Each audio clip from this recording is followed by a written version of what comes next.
தமிழக வெற்றிக் கழகத்தின் மாநாடு தள்ளிப்போக வாய்ப்பிருப்பதாக தகவல் வெளியாகியிருக்கிறது. அண்மை செய்தியாக பார்க்கிறோம். செப்டம்பர் 23க்கு பதில் வேறு தேதியில் நடத்தப்பட திட்டமிருப்பதாகவும் தகவல் வெளியாகியிருக்கிறது. இது தொடர்பான கூடுதல் விவரங்களோடு செய்தியாளர் செந்தில் ராஜா இணைக்கிறார். செந்தில் ராஜா, விவரங்கள்.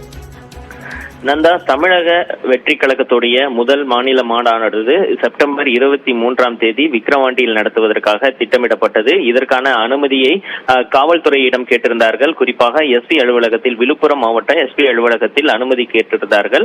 ஆனால் அந்த அனுமதி கிடைப்பதில் ஒரு தாமதம் ஏற்பட்டது. ஏனென்றால் காவல்துறை இவர்கள் அனுமதி கேட்ட பிறகு என்னென்ன ஏற்பாடுகளை செய்ய இருக்கிறீர்கள் என்பது உள்ளிட்ட பல்வேறு கேள்விகளை எழுப்பியிருந்தார்கள். குறிப்பாக 21 கேள்விகளை எழுப்பியிருந்தார்கள்.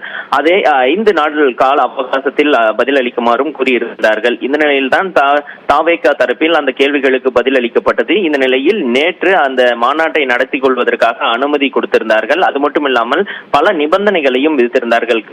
கிட்டத்தட்ட 33 நிபந்தனைகள் விதிக்கப்பட்டிருந்தது.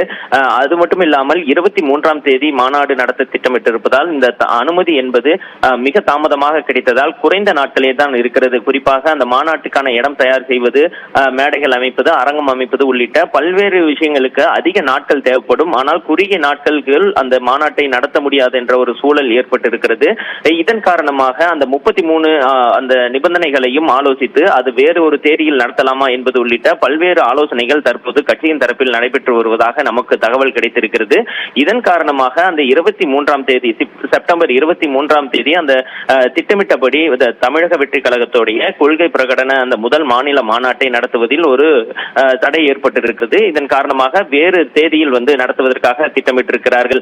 அது மட்டுமில்லாமல் அதிமுக கட்சியில் இருந்து தாவேகாவிற்கு சிலர் வருகிறார்கள் என்றும் தகவல்கள் பரவி வந்தன. அதுவும் தவறான தகவல் என நமக்கு தகவல் கிடைத்திருக்கிறது. இது போன்ற 2 முக்கிய விஷயங்கள் தற்போது நமக்கு தகவலாக கிடைத்திருக்கிறது. நந்தா, நன்றி செந்தில் ராஜா, விரிவான விவரங்கள்.